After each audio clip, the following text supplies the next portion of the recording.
시간이 지금 빠릅니다. 자, 창업성장기술개발 사업인데 앞부분에 있는 내용을 좀 자세하게 만들어 놓은 거라서 빨리 넘어가겠습니다. 시간이 없는 거라서 이것도 넘어갈게요. 다 넘어가고 중요한 것들을 말씀드리겠습니다. 이 부분은 뭐 여러분들 인터넷이나 중소기업청에 들어가면 자료들이 있습니다. 그러니까 인터넷 자료들 여러분들 많이 찾으실 수 있으니까 찾아보시면 돼요. 이거 다 넘어갑시다. 넘어가고요. 넘어갑시다. 넘어가고요. 자, 요거 한번 들어보세요. 월드프레스 300까지 지금 왔거든요. 그죠? 근데 지금 받을 수 있는 자료를 다 받았는데, 그러면 아까 예를 들면 예비 창업자, 창업 준비하는 사람, 어떻게 하는 거예요? 중소기업청에서 지원해주는 과제는 그런 것들이 없어요. 찾아보니까. 그러면 예비 창업자가 받을 수 있는 경우는 있어요. 어디로 가면 되는가? 요거 한번 물어보시겠어요? 아니. 다시 물어보시겠어요?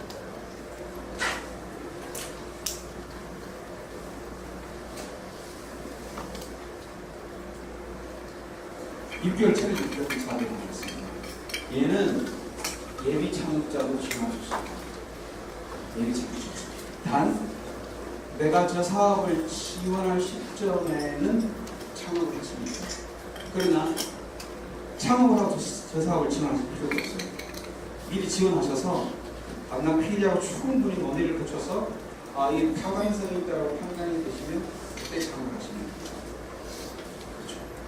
그러니까 내가 창업을 만약에 준비하고 있다 그러면 예비 창업자하고 얘는 1년 미만이에요.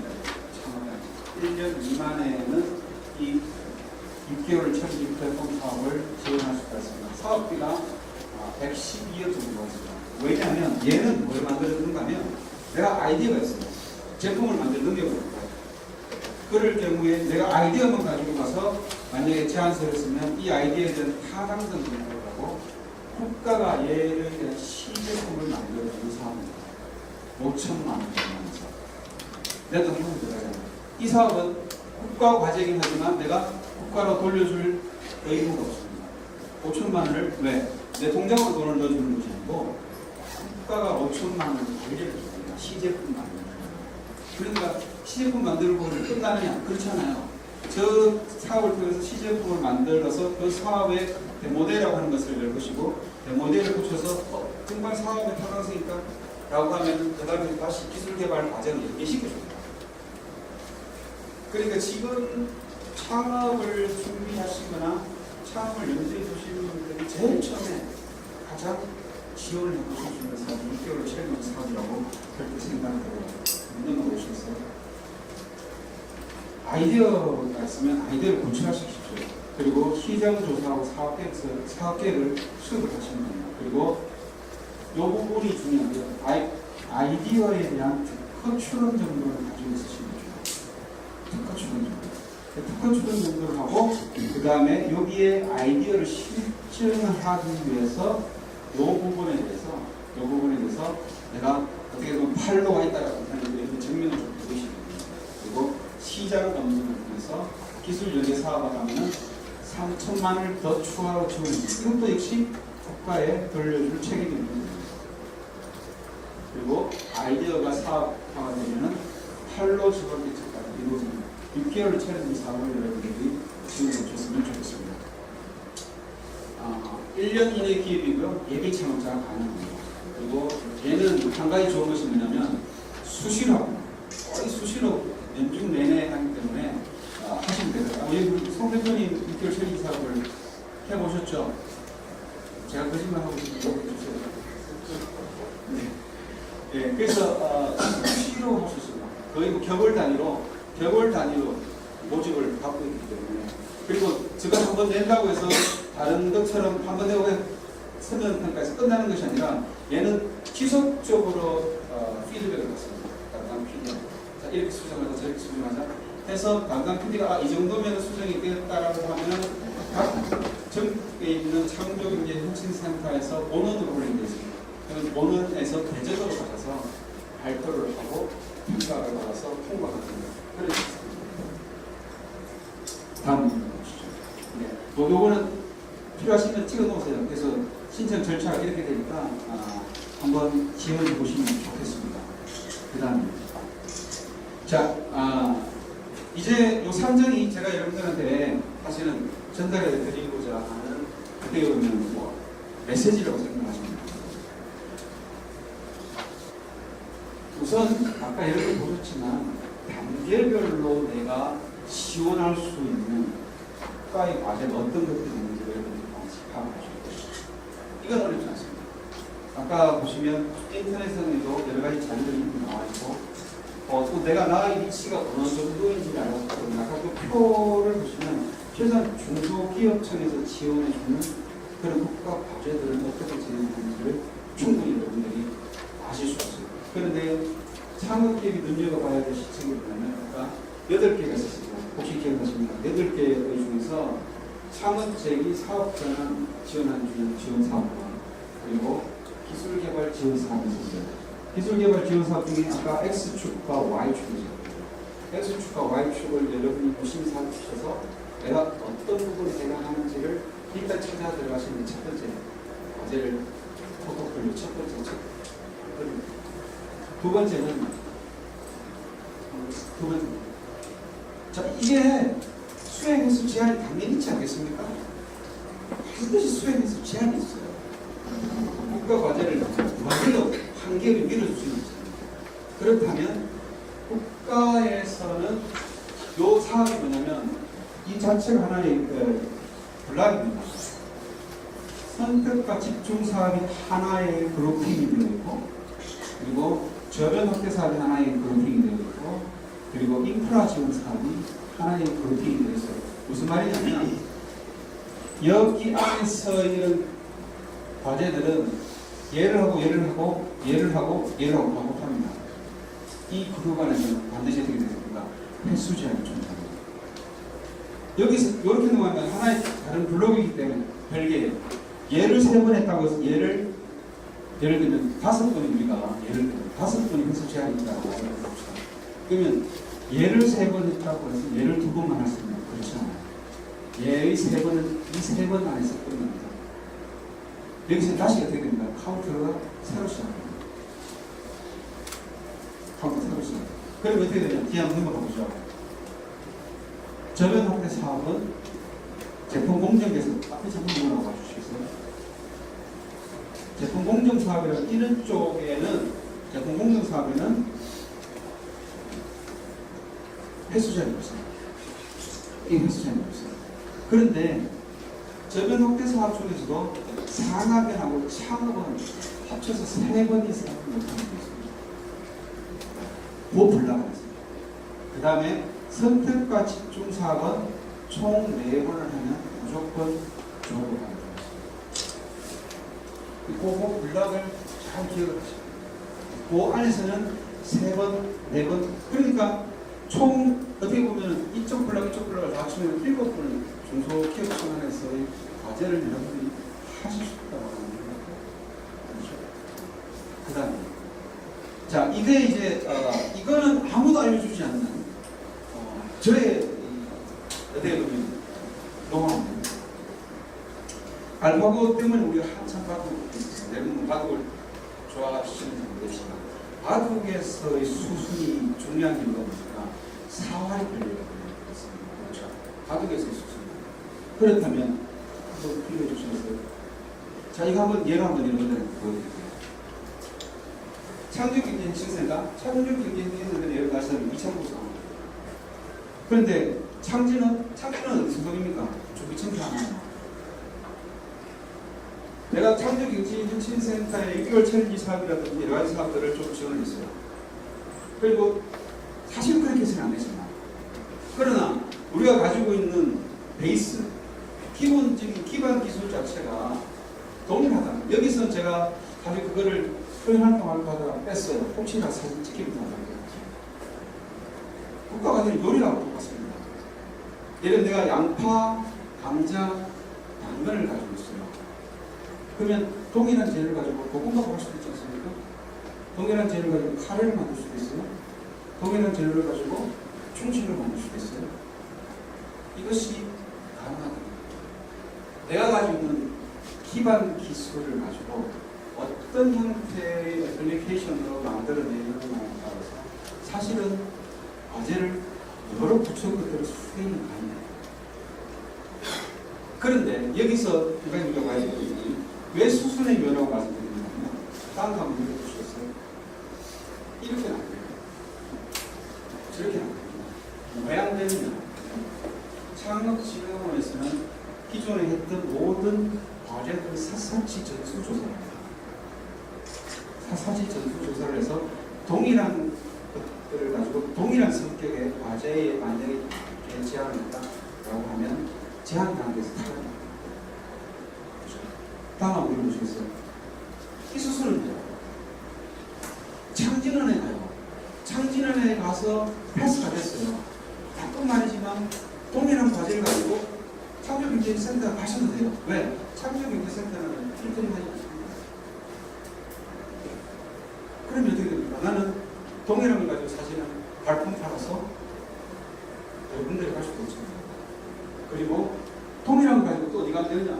콘텐츠진흥원 관광공사 가면 돼요. 만약에 제가 가지고 있는 앱이 관광과 관련된 콘텐츠라든지 VR이라든지 AR 쪽 관련된 있습니다. 이렇게 가시면 돼요. 이 수순, 소위 말하면 어디를 먼저 제안하고 어디를 뒤에 제안할 것인가 하는 것은 대단히 중요합니다. 근데 모릅니다. 알 방법이 없어요. 경험 없죠. 이 수순을 반드시 하고 가셨으면 좋겠어요.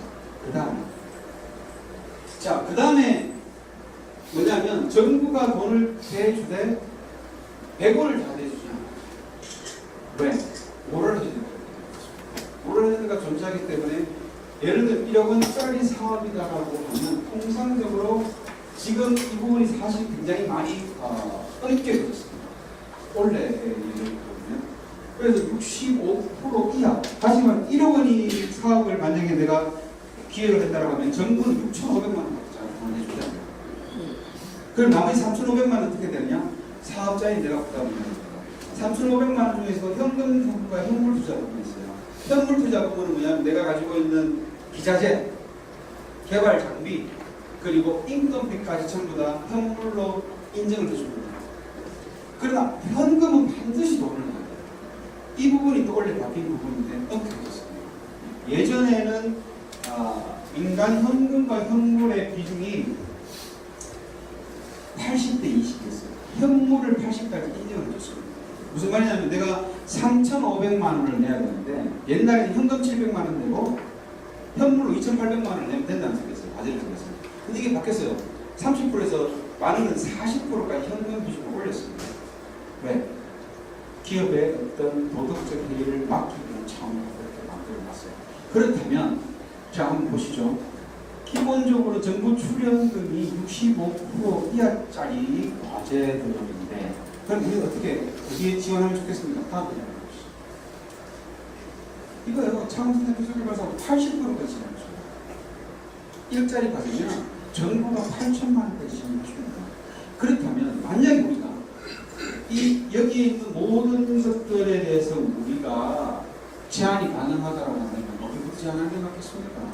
당연히 정부 출연금이 많은 순으로 지원하는 것이 좋습니다. 그렇겠죠?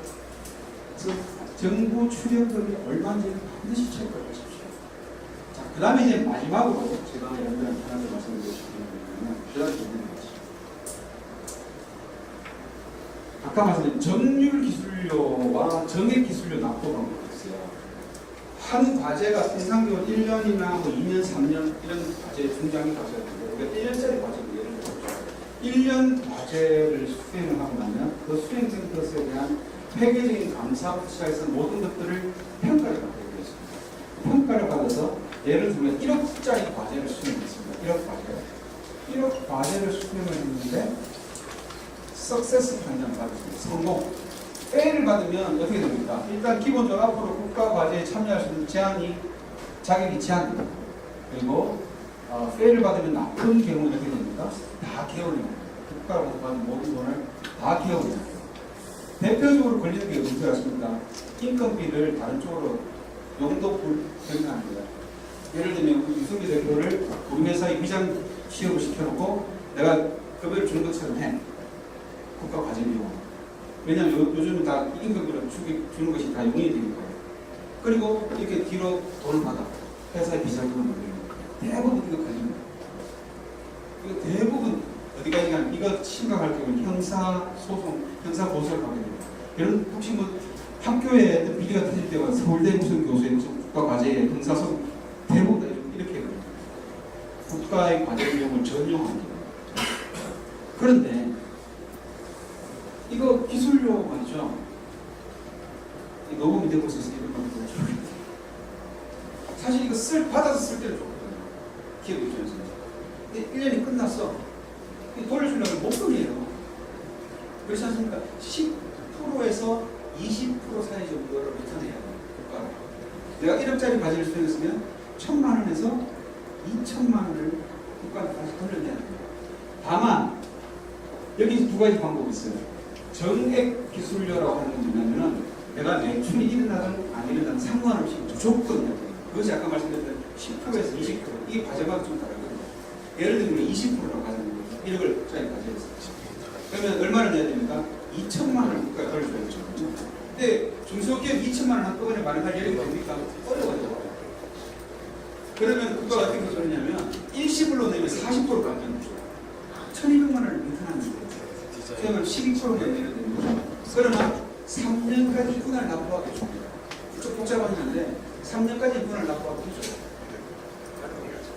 이거 그렇지만 마지막 과제 끝나고 나서 이 목돈 만들기 어려워요.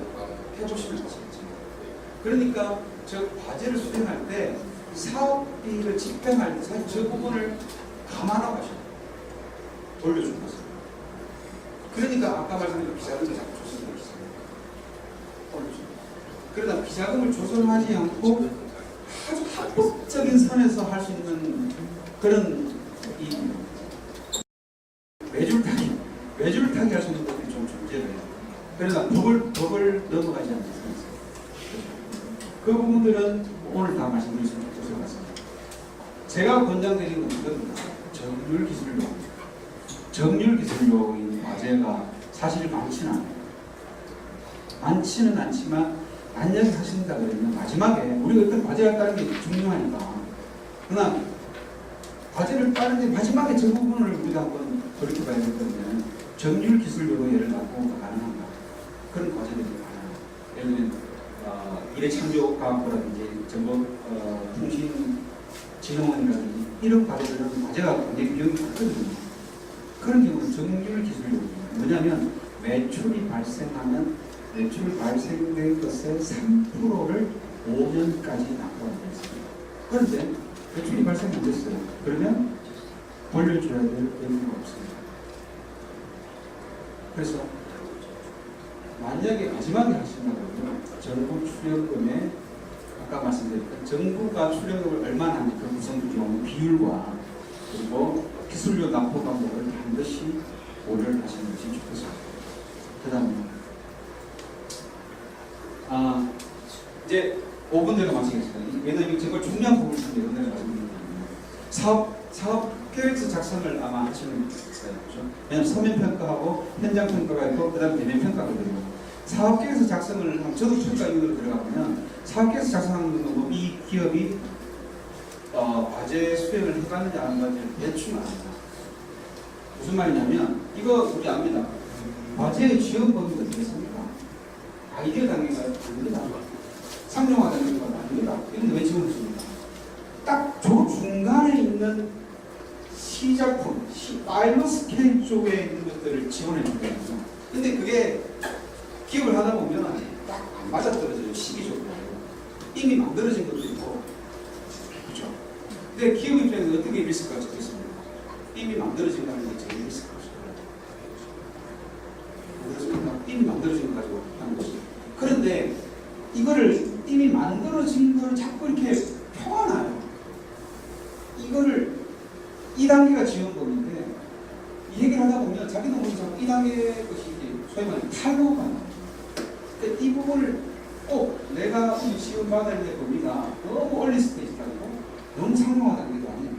반드시 파일럿 스케일에 있다라고 하는 것을 염두에 두고 작성해 줘요. 그 다음에 두 번째는 단계별 평가 기준을 선택을 하셔야 돼요. 서면평가, 선정평가, 대면평가가 있는데 이 부분은 인터넷에 나오니까 넘어가겠습니다. 도와주세요. 자, 이게 제가 즐겨 쓰는 표현인데 과제 제안서를 쓰면 숲을처럼 쓰죠. 숲을처럼. 과제 제안서는 시해야 됩니다. 그렇다고 해서 그게 함축적이고 숨겨놔서는 안 돼요. 객관성이 담보되어 있는 아주 일목요연한 형태의 한 편의 시가 돼요. 과제 제안서. 그 다음 다시 한번 볼까요? 자, 이렇게 쓰던 기억과 그 다음에 이렇게 쓰는 기억은 누가 봐도 후보자가 해봤다라고 하는 그런 것들이 있습니다. 자, 요 출처가 있기 때문에 제가 출처를 밝히겠습니다. 그 다음에 자, 이거 상훈비전앱이라고 하는 10년 차급 연구소의 정명훈 대표라고 있습니다. 여기 그라지 폼에 놓으셨는데 이쪽 방문은 굉장히 유명한 분입니다. 가셔서 돈 주고 배우십시오. 사업에서 쓰는 거에도 어렵습니다. 처음 쓰십니다. 그냥 머리 맞대고 하셔가지고 걸몇짝걸짝 그린다고 해서 대단한 일이 아니에요. 여기 가서 배우십시오. 비싸지 않습니까? 유 대표님, 정 대표님 거기다 꼭 말씀해 주십시오. 배우십시오. 그 다음에 자, 과제의 대면평가, 서면평가, 대면평가가 있어요. 대면평가의 기본표가 있습니다. 대면평가의 기본표 딱 하나입니다. 내가 평가위원이에요. 제가 국가 돈을 받을 수 있지 않습니까? 그래서 돈을 딱 하는 거예요. 너 이거 정말 개발할 수 있어? 돈 주면? 이거예요. 이거 시장성이 또 하나도 거기 다 들어오지 않습니다. 너 정말 돈 주면 개발해내? 실제로? 이거 아니겠습니까? 보는 포인트는. 그러면 예를 들어서 심사위원이 이렇게 부른다고 하니까 아니 유 대표가 이거 개발 가능해요? 와 개발을 한 어떻게 하면 되죠? 이 뉘앙스 차이가 나오십니다. 저기는 아웃이에요. 여기는 그런 직업이 나와요. 그러면 눌러주시겠어요? 심사위원이 뭐하는 딱 합니다. 정말로 얘가 개발할 수 있는지 확신을 줘야 돼요. 근데 한번 우리가 거기 가서 10분 뭐 아니면 15분 발표, 10분 질의응답이 되거든요.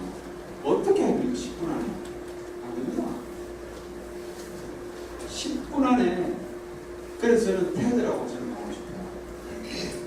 10분의 입장 연설을 아주 함축적이고 자신감 잘 준비를 해서 하셔야 됩니다. 그래서 제가 보내드리는 건 뭐냐면 내일 저녁 교대에서 테드뿐이라고 하는 걸 쓰게 됩니다. 저기에 가면 스피치를 하고 싶은 분들이 와서 몇 분 스피치 합니까? 15분 합니다. 15분 스피치를 합니다. 연습하셔야 됩니다. 그 다음에 제가 비전으로 하는 좋은 스피치 강사를 했습니다. 오늘 홍보 제대로 했습니다. 아니 가서 대면 평가하러 가는데 1억이 걸려있어요. 10분 발표해서. 저는 안 주시겠습니까?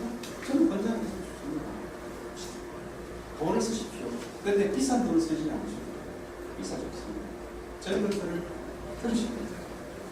그래서 심사위원들이 원하는 것을 그 자리에서 연출을 해주실 수 있어야 대면 평가를 패스를 할 수 있습니다.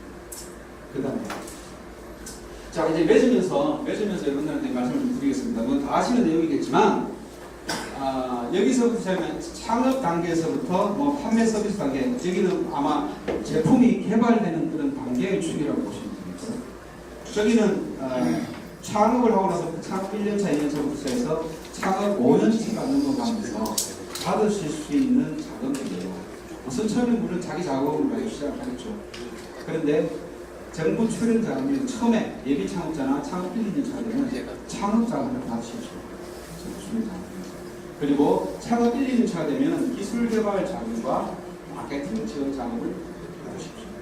그리고 창업 3, 4년차가 되면 물론 마케팅 지원 자금과 기술 개발 자금을 동시에 받으면서 엔젤 투자 자금을 받으시고 조금 더 만약에 더 강화시켰다고 하면 기관 융자 자금을 받으시는데 얘는 융자이기 때문에 저는 권장해 드리지는 않습니다. 융자입니다. 갚아야 됩니다. 그 다음에 창업 5년차 거세고 혹시 소득이 좀 더 올라가서 매출이 발생되고 기업이 어느 정도 실적을 낸다면 그때는 벤처 캐피탈 자금을 받으시는 것이 좋겠습니다. 이것이 어떤 기업의 자금의 포트폴리오라고 저는 생각합니다. 자, 이제 정말 마지막 페이지입니다. 그 다음 페이지.